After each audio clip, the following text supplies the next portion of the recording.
I personally recommend low molecular weight heparins. Whether I go to the surgeon, let that operated on, depends on an individual presentation of the patient. If I have a very gross painful thrombovaricophlebotitis, I ask the surgeon in to treat the symptomatic varicophlebitis, but not to prevent pulmonary embolism.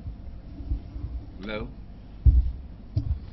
I think we have to look at where the phlebitis is. I don't think there's any real good data to support the difference between anti-inflammatories at this point and low molecular weight heparin. And I think that, at least where I'm at, I believe that you can certainly use anti-inflammatories in patients that have parageniculate phlebitis.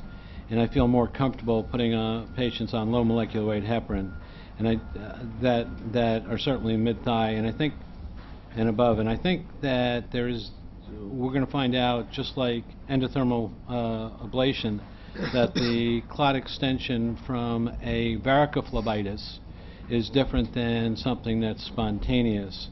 And I'm more worried about a spontaneous in a healthy vein. So I think we have to pay issue to that. Case?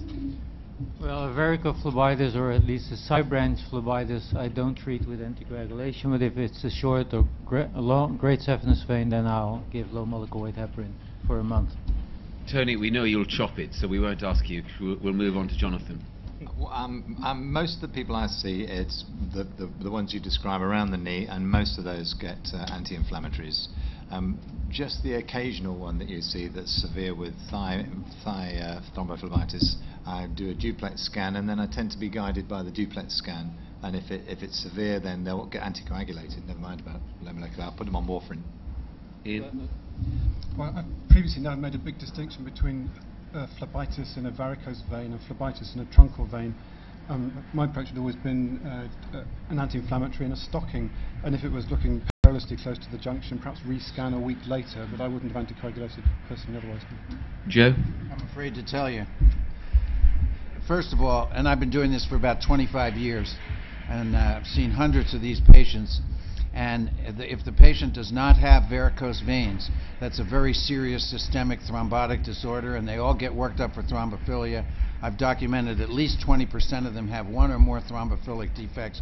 And those people, and one thing that Tony said that I certainly go along with is anything that's above the knee gets treated with full anticoagulation, just like every other DVT, which in my practice is until the vein is clean, and then later I follow up with D-dimers, and I'm now doing 3 of them at 30, 60, and 90 days.